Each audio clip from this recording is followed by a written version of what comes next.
নমস্কাৰ নিউজৰ বাতৰিলৈ স্বাগতম জনাই ষ্টুডিঅ'ৰ মজিয়াত মই পল দাস সাহকাজিৰ সংবাদ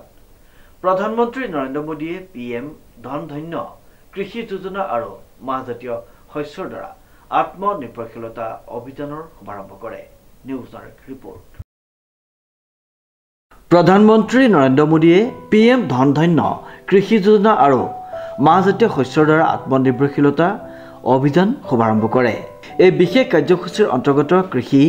আন্তঃগাঁথনি পুঁজি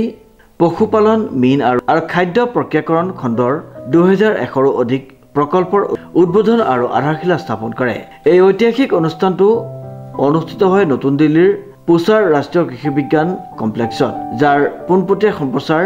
যোৰহাট অসম কৃষি বিশ্ববিদ্যালয়তো কৰা হৈছিল কৃষি যোজনা আনুষ্ঠানিকভাৱে শুভাৰম্ভ কৰিলে য'ত বিভিন্ন প্ৰকল্পৰ বাবে 42,000 কোটি টকা তেখেতে আজি শুভাৰম্ভ কৰিলে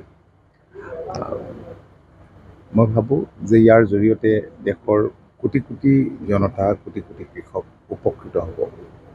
এখন আত্মনিৰ্ভৰশীল ভাৰত গঢ়িবৰ কাৰণে দেশৰ মাননীয় প্ৰধানমন্ত্ৰী ডাঙৰীয়াই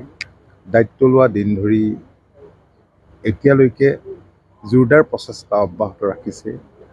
ক্ষিপ্ৰতাৰে পৰিকল্পনাসমূহ আগবঢ়াই লৈ গৈছে আৰু আমাৰ ৰাজ্যখনতো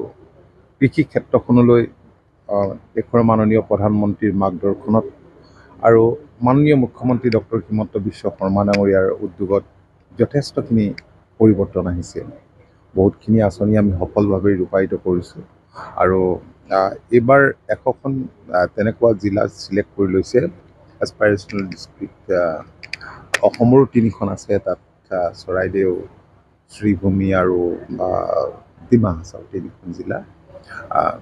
মই ভাবোঁ যে এই 3খন জিলাও এতিয়া যথেষ্ট উপকৃত হ'ব আৰু ইয়াৰ উপৰিও বাকী জিলাসমূহ নিশ্চয় উপকৃত অনুষ্ঠানত অসম চৰকাৰৰ কৃষিমন্ত্ৰী অতুল বৰা উপস্থিত থাকে মন্ত্ৰীগৰাকীয়ে ভাষণ প্ৰসংগত কয় যে দেশৰ কৃষি ক্ষেত্ৰত আমূল পৰিৱৰ্তন আনি কৃষকসকলক অধিক সক্ষম আৰু স্বাৱলম্বী কৰাৰ দিশে প্ৰধানমন্ত্ৰী নৰেন্দ্ৰ মোদী নেতৃত্বাধীন চৰকাৰে গম্ভীৰভাৱে চিন্তা চৰ্চা কৰিছে শিৱৰাজ সিং চৌহানদী ডাঙৰীয়াও উপস্থিত আছে তেখেতেও দায়িত্ব লোৱাৰ পিছৰে পৰা কৃষি ক্ষেত্ৰখনত যথেষ্ট জোৰদাৰ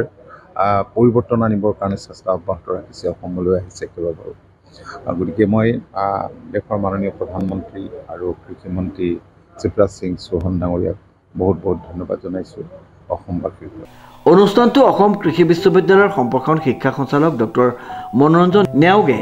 আদৰণি ভাষণ প্ৰদান কৰে লগতে অসম চৰকাৰৰ বিশেষ সচিব তেজ প্ৰতাপ ভূষাল আৰু বিশ্ববিদ্যালয়ৰ স্নাতকোত্তৰ শিক্ষা সঞ্চালক ডক্টৰ অনুপ কুমাৰ দাসে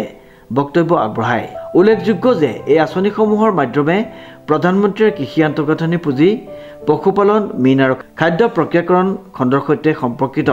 1,100ৰো অধিক প্ৰকল্পৰ আধাৰশিলা স্থাপন আৰু উদ্বোধন কৰে এই প্ৰকল্পসমূহৰ মুঠ মূল্য 42,000 কোটিতকৈও অধিক আৰু ইয়াৰ ফলত দেশৰ কেইবালক্ষাধিক কৃষক উপকৃত হ'ব বুলি আশা প্ৰকাশ কৰা হৈছে এই পদক্ষেপে ভাৰতৰ কৃষিখণ্ডক এক নতুন দিশ প্ৰদান কৰিব বুলি বিশেষজ্ঞসকলে মত প্ৰকাশ কৰিছে অনুপম বৰাৰ ৰিপৰ্ট নিউজ নাও